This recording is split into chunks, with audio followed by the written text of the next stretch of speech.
সুপ্রিয় দর্শক, আজকে এমন দুজন লোককে নিয়ে কথা বলতে যাচ্ছি যাদেরকে আপনারা দেখলে সাধারণ দৃষ্টিতে মনে হবে যে একজন বেচারা ইউটিউবার। আসলেই কি তারা ইউটিউবার? প্রিয় দর্শক, আপনারা দুইজনের কামড়াকামড়ি দেখছেন। আমি এই দুজনের নাম নিতে চাই না, কারণ এই দুইজন জুলাই আগস্টে বাংলাদেশের হাজার হাজার মানুষের মৃত্যুর জন্য দায়ী, লক্ষ লক্ষ মানুষের আহত হওয়ার জন্য দায়ী, লক্ষ কোটি মানুষের বাড়িঘর পুরানো আতঙ্কের জন্য দায়ী। এই দুজনের নাম নিলে অজু থাকলে অজু ভেঙে যাবে। তারপরেও ভিডিও বানানোর স্বার্থে বলতেই হচ্ছে, এই দুজন হলো পিনাকি ভট্টাচার্য আর ইলিয়াস হোসেন, যারা বাঙালি নামের কলঙ্ক, যারা বাংলাদেশের জন্য অভিশাপ। আজকে এই দুজন নিয়ে আপনাদের সামনে কিছু তথ্য তুলে ধরছি। এই দুইজনের ব্যাকগ্রাউন্ড যদি আপনি একটু যাচাই করেন এবং তাদের ভিডিওগুলো যদি আপনি নিয়মিত ফলো করেন, তাহলে দুটি জিনিস পাবেন। একটা হলো যে বাংলাদেশ থেকে কিছু অবৈধ কাজকাম করার কারণে এই দুইজনই বিতাড়িত, এবং একজন যার নাম ইলিয়াস হোসেন, সে জামাত শিবিরের, পরবর্তীতে সে আন্তর্জাতিক কানেকশানে আইএস এজেন্ট এবং পাকিস্তানের গোয়েন্দা বাহিনীর এজেন্ট। আর একজন হলো ভারতের রয়ের এজেন্ট, সে হলো পিনাকি। তাদের ভিডিও দেখলে আপনাদের মনে হবে যে তারা শুধুমাত্র আওয়ামী লীগ সরকারকে সরানোর জন্যে ভিডিও বানায় বা বাংলাদেশ নিয়ে কথা বলে, বাংলাদেশের রাজনীতি নিয়ে কথা বলে। হ্যাঁ, তাদের উদ্দেশ্য বাস্তবায়ন করতে হলে আওয়ামী লীগকে সরানো তাদের জন্য জরুরি ছিল, শেখ হাসিনাকে সরানো তাদের জন্য জরুরি ছিল। এজন্য আপাত দৃষ্টিতে আপনাদের মনে হতে পারে যে তারা শেখ হাসিনাকে সরানোর জন্য বা আওয়ামী লীগকে সরানোর জন্য কাজ করেছে, কিন্তু তাদের উদ্দেশ্য শেখ হাসিনা বা আওয়ামী লীগকে সরানোতেই শেষ না। তাদের দুইটা বৃহৎ উদ্দেশ্য আছে। তাদের দুইজনের দুই রকমের উদ্দেশ্য। পিনাকির উদ্দেশ্য হলো বাংলাদেশ কোনোভাবে যেন একটা অর্থনৈতিক সমৃদ্ধশালী, উন্নত, স্বাবলম্বী রাষ্ট্র না হতে পারে। আর ইলিয়াস হোসেনের উদ্দেশ্য হলো বাংলাদেশে মৌলবাদী রাষ্ট্র কায়েম করা, পাকিস্তানি ধ্যান ধারণা প্রতিষ্ঠিত করা।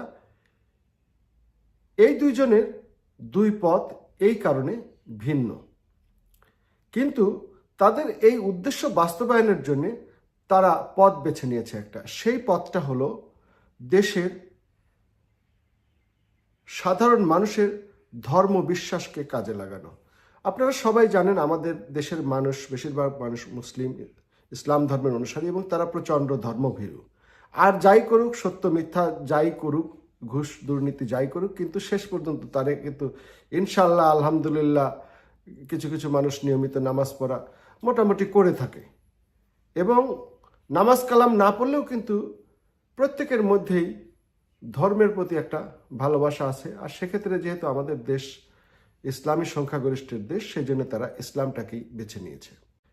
এখন আসেন যে তারা কিভাবে তাদের মতাদর্শ এবং কিভাবে তাদের যে অ্যাপয়েন্টমেন্ট অথরিটি, যারা তাদেরকে বাংলাদেশ ধ্বংসের জন্য নিয়োগ করেছে, তারা তাদেরকে দিয়ে কিভাবে তাদের উদ্দেশ্য বাস্তবায়ন করাচ্ছে।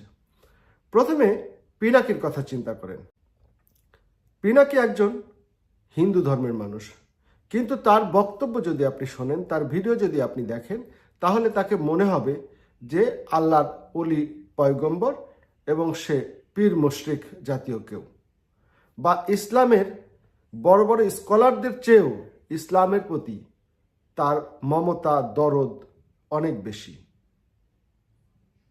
এখানে পিনাকি যেই ফর্মুলাটা অ্যাপ্লাই করেছে, সে যদি শুধুমাত্র আওয়ামী লীগের বিরোধিতা করে, তাহলে খুব বেশি মানুষ তার এই বক্তব্যে সাড়া দেবে না, কারণ আওয়ামী লীগের লোক তার কথা বিশ্বাস করবে না। কিন্তু সে দুইটার সংমিশ্রণ করেছে, ইসলাম এবং আওয়ামী লীগ।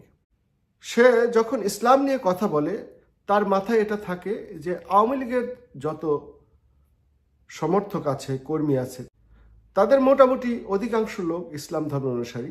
এই কারণে ইসলামীয় অনুভূতির বিষয় নিয়ে যদি আলোচনা করা যায়, তাহলে তার ভিডিওগুলো মার্কেট পাবে, বাংলাদেশের বেশিরভাগ মানুষ দেখবে।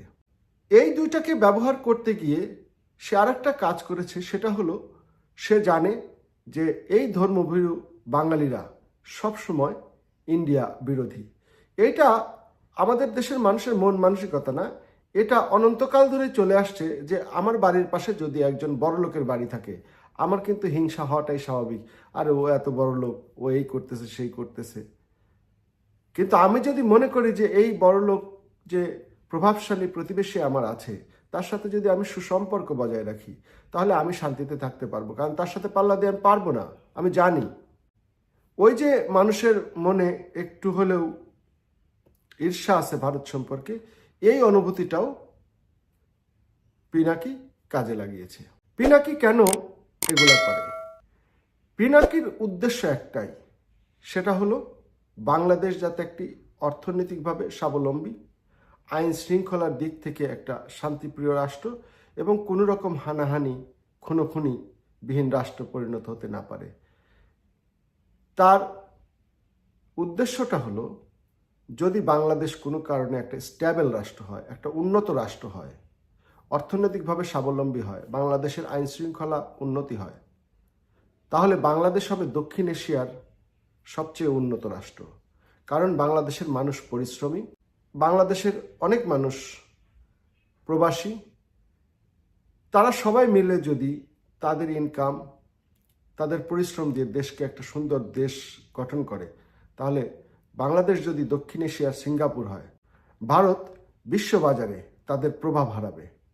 কারণ সিঙ্গাপুর দেখেন একটা ছোট রাষ্ট্র, অর্থনৈতিকভাবে স্বাবলম্বী হওয়ার কারণে পৃথিবীর অনেক দেশ সিঙ্গাপুরকে সমীহ করে চলে, সম্মানের চোখে দেখে, এবং পৃথিবীর প্রায় বেশিরভাগ মানুষ সিঙ্গাপুর সম্পর্কে ধারণা হলো একটা ভালো রাষ্ট্র। তাহলে আমাদের দেশটা যদি একটা উন্নত রাষ্ট্র হয়, একটা সমৃদ্ধশালী রাষ্ট্র হয়, তাহলে বিশ্বব্যাপী জনমানুষের মনে এটা বিস্তার ঘটাবে যে বাংলাদেশ একটা ভালো রাষ্ট্র। সেক্ষেত্রে কিন্তু ভারতের একটু হলেও ডমিনেট হলো। বাংলাদেশ যখন অর্থনৈতিকভাবে সমৃদ্ধশালী হচ্ছিল, বাংলাদেশের ইনফ্রাস্ট্রাকচার যখন প্রচণ্ড আকারের উন্নয়নের দিকে যাচ্ছিল, তখন কিন্তু মানুষ বলা শুরু করেছিল যে বাংলাদেশ ভারতের চেয়ে অনেকখানি এগিয়ে। যেসব সূচক দেখলেই আপনারা বুঝতে পারবেন এই জিনিসটাই ভারতের সহ্য হয় নাই, এবং ভারত এই উদ্দেশ্যটা বাস্তবায়ন করার জন্যই পিনাকিকে কাজে লাগিয়েছে। এবং আমাদের দেশের যত বিশৃঙ্খল পরিবেশ, এটা কিন্তু অনেকগুলা মাল্টিপল উদ্দেশ্য নিয়ে কাজ করে। কারণ ভৌগোলিক অবস্থান, সামাজিক অবস্থান, অর্থনৈতিক অবস্থান বাংলাদেশের সূচক ভারত এবং পাকিস্তানের চেয়ে ভালো। ঠিক একই ফর্মুলা পাকিস্তান নিয়েছে, আর এই পাকিস্তান কাজে লাগিয়েছে শিবিরের সাবেক নেতা এবং পরবর্তীতে আইএস জঙ্গি সংগঠনের অন্যতম সদস্য অনুসারী ইলিয়াস হোসেনকে। এই ইলিয়াস হোসেন একই পদ্ধতি ব্যবহার করেছে, ধর্মীয় আবেগকে পুঁজি করেছে বাংলাদেশের মানুষকে কনভিন্স করার জন্য আওয়ামী লীগ সরকার এবং শেখ হাসিনার পতন ঘটানোর জন্য। যখন তারা দেখলো তাদের মত এবং পথ এক, তখন তারা একটা ষড়যন্ত্র আঁটল। এই যে এখন দেখছেন জুলাই আগস্টে জঙ্গি হামলায় যে সমস্ত ছেলেরা শহীদ হয়েছিল তাদেরকে দেখেন এক এক করে এখন দেখেন তারা ফেরত আসছে। এটার কারণ কি জানেন? এটার কারণ হলো এটা একটা প্ল্যান গেম। আন্দোলনের বহু পূর্বে এটা প্ল্যান করা হয়েছিল যে একটা আন্দোলন হবে, এখান থেকে কিছু লোক হারিয়ে যাবে, তার ফ্যামিলি মেম্বাররা বলবে যে তারা নিহত হয়েছে। এই শহীদদের ফ্যামিলি মেম্বার এই শহীদ নামের কলঙ্ক যারা আজরাইলের হাত থেকে ফিরে আসতে বলছে, এবং এই পিনাকি এবং এই ইলিয়াস এই সমস্ত কারসাজির সাথে জড়িত। কেন আজকে পিনাকি আর ইলিয়াস নিজেদের মধ্যে কামড়াকামড়ি করছে? যখন জুলাই আগস্টের জঙ্গি হামলার পরে একটা দখলবাজ সরকার আসলো, তখন এই দুইজনেরই ধারণা ছিল যে তারা বাংলাদেশের উপদেষ্টা হবে, সরকারের অনেক বড় দায়িত্ব পাবে, বা বিএনপিও যদি তখন ক্ষমতায় আসতো বা বিএনপি কোনোদিন ক্ষমতায় আসে, তাহলে এই দুইজন কৃতিত্ব নেবে যে আওয়ামী লীগকে বিদায় করার পেছনে এই দুইজনের বিশাল ভূমিকা আছে, এবং তারা বিএনপির রাজনীতিতে এসে বড় ধরনের মন্ত্রিত্ব পাবে, এরকম একটা বিষয় ছিল। কিন্তু বাস্তবে তা ঘটে নেই। পিনাকিও উপদেষ্টা হতে পারেনি, ইলিয়াস হোসেনও উপদেষ্টা হতে পারেনি। তারা কিন্তু প্রকাশ্যে বলেছে যে তারা উপদেষ্টা হতে চায় এবং তাদের উপদেষ্টা বানাইলে তারা বাংলাদেশে কি কি করবে অনেক কিছুই বলেছে। কিন্তু দুর্ভাগ্যবশত হোক আর সৌভাগ্যবশত তারা আর এই উপদেষ্টা হতে পারেনি। আর একটা বিষয় হলো যে ইউটিউব এবং ফেসবুকে কিন্তু ইনকাম হয়, যে যত বেশি ভিডিও ছাড়বে এবং যার ভিডিও যত বেশি ভিউ হবে সে তত টাকা ইনকাম করবে। কোনো সত্য কথা ভালো কথা দিয়ে ভিডিও বানাইলে চমক দেওয়া যায় না।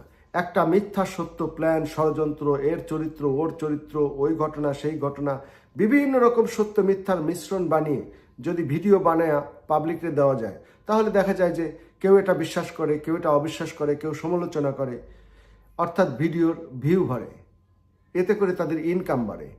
এই কারণে তাদের ভিডিও দেখবেন যে সত্য মিথ্যার কিরূপ সংমিশ্রণ। এরকম সত্য মিথ্যার সংমিশ্রণে ভিডিও বানায় তারা শুধুমাত্র টাকা ইনকামের পথ দেখেছে। কিন্তু তাদের এই টাকা ইনকামের জন্যে, তাদের এই বিদেশি প্রভুত্বের জন্যে, তাদের এই পাকিস্তানমুখিতার কারণে, তাদের এই ভারতমুখিতার কারণে আজকে বাংলাদেশ বলির পাঠা হয়েছে, বাংলাদেশটা আজকে ধ্বংস হয়েছে। এবং এই দুইজন বাংলাদেশ ধ্বংসের জন্যে সবচেয়ে বড় কারিগর। তারা উস্কে দিয়েছে সাধারণ জনগণকে, তারা ব্যবহার করেছে সাধারণ জনগণের ধর্মীয় আবেগকে এবং সাধারণ জনগণের আবেগকে কাজে লাগিয়েছে তারা শুধুমাত্র বিদেশি এজেন্ডা, শত্রু এজেন্ডা বাস্তবায়নের জন্য, ইউটিউব ফেসবুক থেকে টাকা কামানোর জন্য।